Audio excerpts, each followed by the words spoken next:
Good morning. Today is Tuesday, May 3rd, and I'm Carmen Blackwell with your 3 News Now morning update. Thank you for spending just a few minutes with me on the WKYC Facebook, Instagram, and YouTube pages. We start you off this morning with Holly and a check of today's weather forecast. Good morning. Good morning, Carmen. Thank you. And tracking more rain. We've already had some showers in the area. We'll continue to see more on and off rain this afternoon. We'll get some breaks, but really it's the evening where things get kind of tricky. We have stronger thunderstorms moving through at that point. This is the view at 6 o'clock, and we've got the Guardians playing at Progressive Field. If you're heading to that game, do stay up with the latest forecast. We'll see those storms move out. We could have some isolated strong to severe storms. And then beyond that, it'll be leftover showers and a cooler kind of vibe as we head into your Wednesday. Temperatures tomorrow won't even make it out of the 50s. So that's a pretty big change from the 70s we're talking today. But the great news is we rebound really fast. We'll be back in the 60s. We are talking more rain chances Friday into Saturday. But as luck would have it, just in time for Mother's Day, beautiful. Partly to mostly sunny skies, highs upper 60s to low 70s. And Carmen, it looks like we'll hold into the 70s as we start next week with lots of sun on Monday. That's wonderful news, Holly. Thank you so much. Well, today is primary election day in Ohio, and voters can choose candidates in their political parties for federal, state, and local office. The candidates who win today move on to the general election on November 8th. The polls in Ohio will be open until 7:30 p.m. this evening. And when you go to vote, be sure to bring identification with you, like a driver's license or even a state ID card, or also a piece of mail with your current address on it. One of the most watched races in the nation is the fight for the U.S. Senate seat of the retiring Rob Portman. It has become the most expensive Senate primary battle in history. GOP candidates for U.S. Senate spent a record of $66 million on TV and radio ads for this race. It's a fierce fight that's only tightened in the hours before Election Day, and 2 of the latest polls pointing to a photo finish between J.D. Vance and Matt Dolan, Josh Mandel, and Mike Gibbons, with Vance getting an endorsement from former President Donald Trump. University of Akron political science professor Dave Cohen believes this race will be down to the very last vote. With 5 pretty solid candidates in the field, it's impossible to predict anything. Well, in the GOP race, the belief that every vote counts could be especially true for this one. And the Senate race in Ohio isn't the only decision we'll be closely watching for you tonight. Ohio's state governor race is a big step toward deciding our state's next leader. On the Republican primary side, Governor Mike DeWine faces 3 challenges, and that is Jim Renacci, Joe Blystone, and Ron Hood. The Democratic primary is a face-off between Nan Whaley and John Cranley.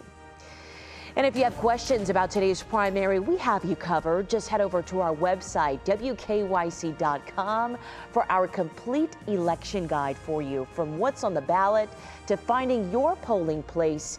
You can also text the word VOTE to 216-344-3300, and we'll send that guide right to your phone for you. Oh, now to some more local headlines that we're following for you this morning. Here are 3 things to know. Developing in Akron, a teenage girl is safe now after an attempted abduction at a bus stop. 29-year-old De'Aaron Jackson is arrested and charged with abduction and booked into the Summit County Jail.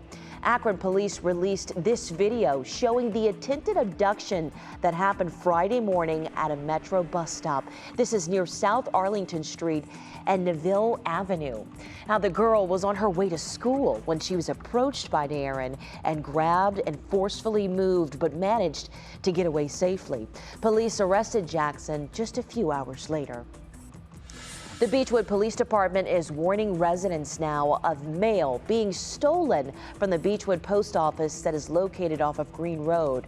According to Beechwood Police, victims of this crime are reporting that after dropping off their mail in the drive-up boxes, it's now being stolen. Some reported that mail containing checks were stolen from inside, which has led to fraudulent activity on their accounts. And curbside recycling in the city of Cleveland returns the week of June 13th. Now, this program is opt-in, meaning residents will have to sign up in order to participate, but that enrollment is underway right now, and the link to the website you can sign up on is on our website, wkyc.com. In Cleveland, the Guardians announced the second annual Beer Fest is coming to Progressive Field this summer. Grand Slam Beer Fest is happening in 2 sessions, one on Saturday, July 9th. Now, last year's inaugural event sold out to a crowd of over 9,000 fans, allowing them to check out the ballpark while also sampling over 200 craft beers, wines, and cocktails. We've posted a link of that on our website, wkyc.com, with ticket information there for you as well, so check that out. Well, there's also a big push to bring shipping jobs back to Lorain. Senator Sherrod Brown and Representative Tim Ryan stopped in the city for a rally supporting the Bartlett Maritime Project. Now, looking to build 200 ships there across the next 3 years is a pretty big deal. Other goals of the project include rebuilding the Marine Highway, a submarine service facility, and a component repair facility in Lordstown that will aid the U.S. Navy submarines. No word just yet on when an official decision will be made on that proposal. Well, thank you for taking time to join me for this 3 News Now morning update. Our digital team will continue to bring you the stories making headlines around Northeast Ohio and the world. But in the meantime, please be sure that you continue to check out our social media pages and wkyc.com throughout your day. I'm Carmen Blackwell, and I'll see you tomorrow morning on Go, starting at 4:30. Have a great day.